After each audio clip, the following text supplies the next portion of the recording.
लेकिन जो छात्रों का कहना है कि जो बच्चे एक से ज्यादा कैटेगरी में compete करके उनको आप सिर्फ एक ही गिनिए, तो ये एक ऐसी चीज है जिसको समाधान किया जा सकता है। इसके लिए कोई सड़क पे उतरने की जरूरत नहीं है, इसके लिए कोई आग लगाने की जरूरत नहीं। रेलवे आपकी अपनी खुद की संपत्ति है। छात्रों से मेरा निवेदन है। सर आपने जो समाधान शब्द कहा, चिंता छात्रों को यही है कि वो समाधान क्या होगा, क्योंकि बहुत बड़ी संख्या में छात्रों को लग रहा है कि शायद उनके हिस्से का हक चला गया। तो क्या वो 20 गुना संख्या रहते हुए हर प्रकार के छात्र को उसको वाजिब हक मिल सके, इसको लेकर क्या समाधान हो सकता है? लगता है कि इसका समाधान संभव है, और जिस संपर्क के साथ जो आज रिप्रेजेंटेशंस आए छात्रों के, उन छात्रों के रिप्रेजेंटेशन को देख के भी लग रहा है कि इसका समाधान संभव है। कमिटी बहुत ही सीनियर और एक्सपीरियंस्ड लोगों की है, जिन लोगों ने रिक्रूटमेंट में बहुत सारा एक अनुभव हासिल किया हुआ है।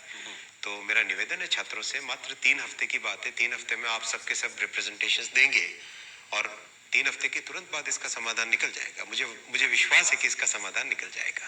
सर एक कंसर्न ये भी है कि साहब एक बच्चे का एक से ज्यादा जगह पे उसका नाम दर्ज है, जो 20% ज्यादा या 20 गुना ज्यादा आपने कहा कि जिन बच्चों को उस लिस्ट में एक तरीके से उनका नाम आया है, तो ये एक बच्चों को तर्क दिया जा रहा है, बच्चे तर्क इस बात को दे रहा है कि साहब ये उनके साथ अन्याय है, क्योंकि एक व्यक्ति का नाम एक से ज्यादा जगह है, तो ऐसे में वो अप्लाई या ज्वाइन तो एक ही जगह करेगा, लेकिन उसका नाम ज्यादा होने से किसी और का हक मारा जा रहा है।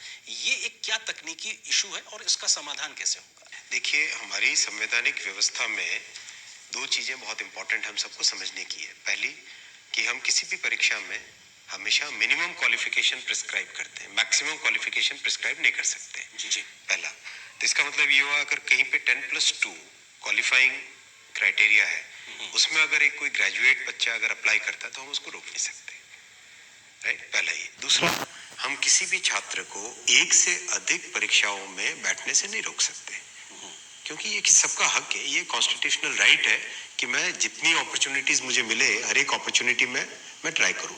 ये सभी का एक रहता है, हम भी उसी प्रक्रिया से गुजरे हैं, हमने देखा है ये तकलीफ क्या होती है, ये दर्द क्या होता है, इसमें किस तरह से मानसिक तौर पे जो पेन होता है, जो टेंशन रहता है, जो एंग्जाइटी रहती है, वो मैं समझ सकता हूँ, बहुत अच्छे से समझ सकता हूँ। तो क्या इसका एक तार्किक, लॉजिकल और लीगल सॉल्यूशन निकल सकता है? मेरा मानना है हाँ, निकल सकता है सॉल्यूशन। सर एक बिल्कुल एक लेमन लैंग्वेज में ये तर्क दिया जा रहा है कि साहब 10वीं जो 12वीं पास बच्चों के लिए जो एग्जाम कंडक्ट किया गया, तो उसमें ग्रेजुएशन के बच्चे जब आएंगे तो वो बेहतर करेंगे, और ऐसी स्थिति में उनका हक कहीं ना कहीं शायद चला जाएगा। ये बिल्कुल एक साधारण सी समझ पाने वाली, कही जा सकने वाली बात है, ये लगातार बड़ी संख्या में छात्र कह रहे हैं।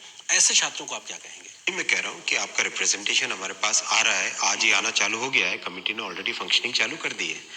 कमेटी कल बनी, आज से फंक्शनिंग चालू कर चुकी है, कल से ही चालू कर दिया था फंक्शनिंग। आरआरबी सभी छात्रों के साथ मिलना चालू कर दिया ऑलरेडी, रिप्रेजेंटेशंस कितने सारे रिसीव हो चुके हैं, तो मुझे पूरा विश्वास है कि इसका सोल्यूशन निकलेगा। जी सर, महत्वपूर्ण चीज ये भी है कि किस तरीके से आप ये कह रहे हैं 3 सप्ताह तक एक समय, एक विंडो खोल के रखी है कि आपको वो अपने आप में देना है। महत्वपूर्ण चीज ये भी है कि अब जब 3 सप्ताह का समय है, आपने एक टाइम बाउंड तरीके से आगे बढ़ने की बात करी है, तो क्या ये 3 सप्ताह अपने आप में पर्याप्त होगा? कई छात्र इस बात को लेकर भी कह रहे हैं कि जब आपको इतना लंबा वक्त लग गया इस पूरी प्रक्रिया को कंडक्ट करने में, एग्जाम कंडक्ट करने में, तो क्या 3 सप्ताह में आप इतना बड़ी प्रक्रिया को फिर से कंडक्ट कर पाएंगे? कि 1,25,00,000 लोगों का एग्जाम लेना कोई छोटी बात नहीं। का एग्जाम, इन सब एग्जाम में संख्या लाखों में ही होती है, ये 1 करोड़ से ज्यादा का है, और उसको भी ढंग से कराना, एकदम बिल्कुल फेयर वे में कराना, ट्रांसपेरेंट वे में कराना, डेफिनेटली एक बड़ा काम होता है। ये मेरे ख्याल से सब बच्चे भी समझते हैं। मुझे बच्चों ने, किसी ने, मतलब जो मुझे फीडबैक मिला, जितना मेरा संपर्क हुआ और जो संवाद हुआ, उससे जो समझ में आया कि कंप्लेंट वहां नहीं है, मुद्दे 2 हैं। एक मुद्दा जो अभी आपने 20 टाइम्स वाला बोला, दूसरा मुद्दा है ग्रुप डी का, कि आप इसको सिंगल फेज करेंगे या डबल फेज करेंगे। तो डबल फेज के पीछे सोच ये थी कि 1,25,00,000, उसमें भी 1,35,00,000 या 1,15,00,000 के आसपास एप्लीकेशन है, 1 करोड़ से अधिक है। तो उसे इतने बड़े एग्जाम में यूनिफॉर्मिटी कैसे लाए? आज मान लीजिए मैं अगर प्रीलिम एग्जाम दे रहा हूँ, उस दिन अगर मेरी तबीयत थोड़ी कमजोर रही, तो उस दिन मैं एग्जाम ढंग से परफॉर्म नहीं कर पाया, तो मेरे पास कम से कम एक और चांस होना चाहिए मेन एग्जाम के टाइम में ढंग से मेरिट में आ जाऊं, राइट? ये थॉट प्रोसेस के साथ 2 स्टेज किया गया था। लेकिन जो पुरानी सिस्टम था जिसमें सिंगल स्टेज में किया जाता था, और अभी जो छात्रों का रिप्रेजेंटेशन है उसका भी एक समाधान निकल सकता है। ये कोई बहुत बड़े ऐसे मुद्दे नहीं है जिन मुद्दों पे जी सड़क पे उतरना पड़े। सड़क पर उतरे हुए छात्र ये भी कह रहे हैं कि जो सेकंड फेज में आपको जो प्रक्रिया अपनानी थी आपने पहले ही फेज में अपना ली, इसकी वजह से भी उनको दिक्कतें पेश आ रही हैं।